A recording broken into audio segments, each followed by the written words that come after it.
ini saya amat bangga kerana dijemput bagi buat satu lawatan ke latihan pada hari Sabtu Kelab Bola Sepak KR7. Sebenarnya ini walaupun julung kali saya membuat lawatan ke kelab ini, tapi saya dah lama dengar kelab ini berfungsi dan juga menjadi satu titik rujukan kepada banyak peminat bola sepak dalam komuniti kita.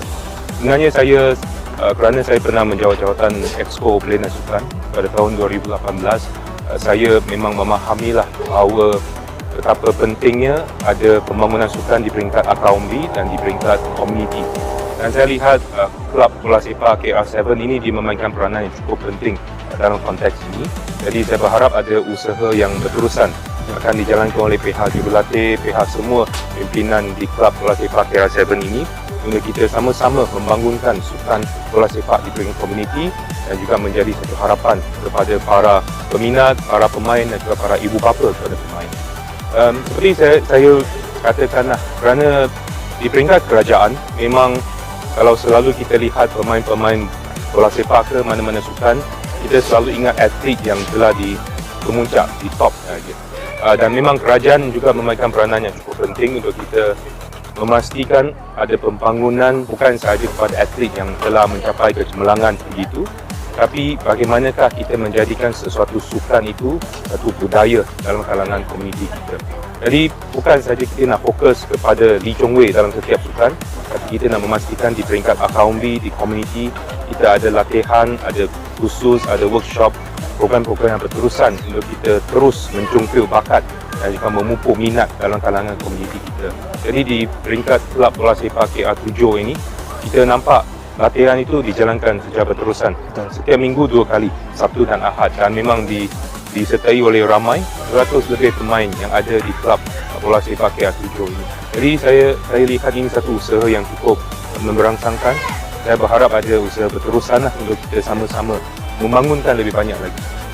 Yang pertamanya sudah tentunya terima kasihlah untuk kita menjayakan segala-gala sukannya. Mana-mana sukan, bukan sahaja kita perlukan pemain yang berdedikasi, kita perlukan kelab atau persatuan yang cukup komited, kita juga perlukan ibu bapa yang memahami situasi dan juga memberi sokongan.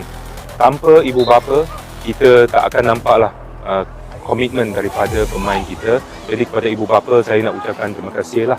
Dan saya juga lihat apabila sukan ini dijadikan satu budaya, itu mampu menjadi satu proses kita membentuk karakter budak-budak kita, generasi muda kita. Melalui sukan, bukan saja dia tahu skills untuk main bola sepak, tetapi juga dia tahu tentang disiplin, jati diri, teamwork dan juga integriti. Jadi saya nampak itu satu proses pembentukan karakter yang cukup penting.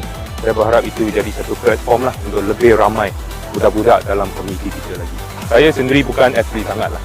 Saya tak main bola sepak, tapi memang throughout the year saya nampak ada ramai pemain-pemain bola sepak atau sukan lain ke, apabila mereka membuat latihan secara bersungguh-sungguh, terus ikut apa direction yang ada daripada kelab ataupun jurulatih atau persatuan, kita nampak ramai yang berjaya. Jadi kepada pemain-pemain bola sepak kita yang ada pada hari ini, saya berharaplah anda akan teruskan latihan, terus dengar kepada kata-kata jurulatih, dan saya nak nampak anda di pertandingan antarabangsa.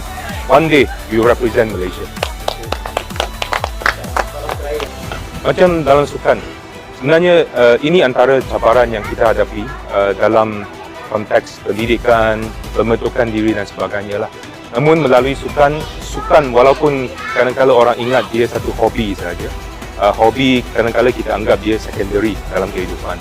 Namun melalui pelbagai research, melalui program-program kerajaan, statistik, kita nampak sukan ini walaupun sebagai hobi, namun kadang-kadang hobi lah yang akan membentuk karakter seorang itu. Melalui latihan, melalui semua proses di mana kita buat workshop, pertandingan sebagainya, kita melatih disiplin, diri dan sebagainya dalam seorang individu itu, dan itu akan menjadi dorongan kehidupan beliau.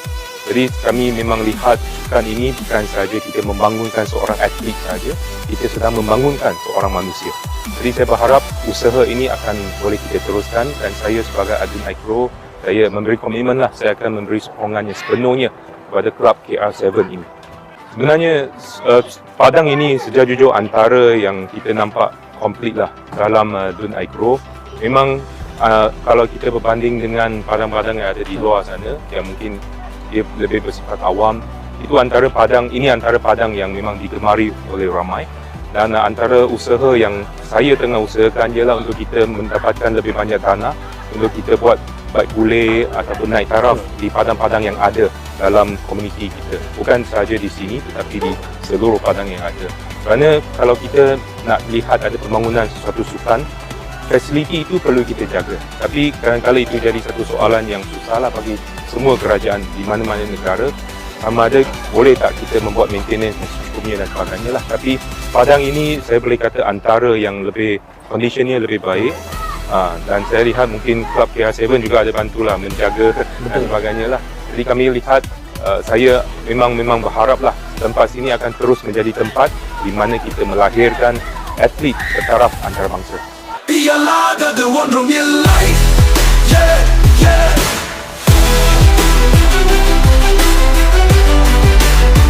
Oh, KR7, we're champions rise. In every player passion lies. With every game that reaches the skies. Balik lagi para leader hidup. Veteran nama dead, the earth on fire. Veteran nama dead, veteran nama dead, veteran nama dead. Yeah, you wrong, can you wrong? KR7, where champions rise.